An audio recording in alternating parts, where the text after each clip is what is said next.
Proposition 61, or the California Drug Price Relief Act, was the most expensive ballot measure battle in 2016, with the combined amount of money raised by the support and opposition campaigns totaling over $128 million. So what is Prop 61?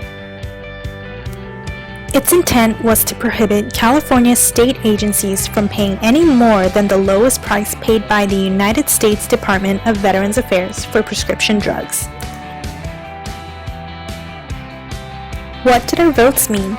A yes on the ballot meant supporting the regulation of drug prices by requiring state agencies to pay no more than the U.S. Department of Veterans Affairs for prescription drugs. A no on the ballot meant opposing this measure to require the state agencies to have to pay no more than the U.S. Department of Veterans Affairs for prescription drugs. Like all propositions, Prop 61 came with pros and cons from different viewpoints. Since the U.S. Department of Veterans Affairs pays the lowest price out of all federal agencies, the proposition would create significant savings for California and its taxpayers for prescription drugs. The savings can then be used to fund other needed areas in our healthcare system and help halt the rising healthcare costs. However, experts say the implementation would raise prescription prices and reduce access to necessary medication for patients. The proposition also does not apply to 88% of Californians, giving voters no incentive to pass the ballot. Also, the plan for implementation is vague, which could result in more government bureaucracy, red tape, and lawsuits as state agencies struggle to implement it.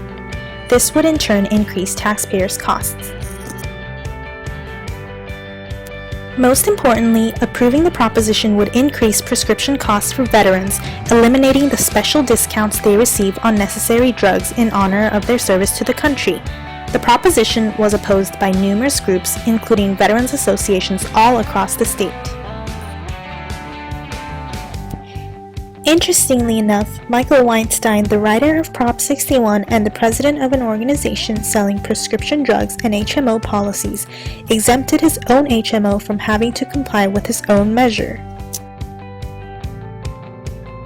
With a 54% no vote and a 46% yes vote, the proposition was not passed on this election day due to uncertain fiscal impacts. The two main uncertainties were regarding how the challenges that come with the implementation would be addressed and what the responses of drug manufacturers would be regarding the provision and pricing of their drugs. For example, drug manufacturers could raise prices for the Department of Veterans Affairs and therefore increasing the price floor for all state agencies. Since the ballot did not pass, there will be no change in the system, meaning veterans will still pay their discounted price while state agencies continue to negotiate and pay their own prices separate from the veterans' prices.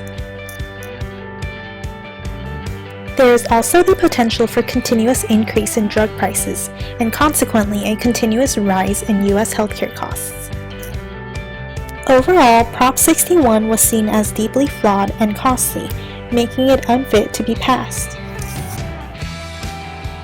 For the future, more effective initiatives need to be made in order to successfully decrease drug prices. We must innovate better ideas for improving our healthcare system in order to increase access and reduce costs. Thank you for listening to our presentation. Please direct any questions or comments to the Healthy Babies.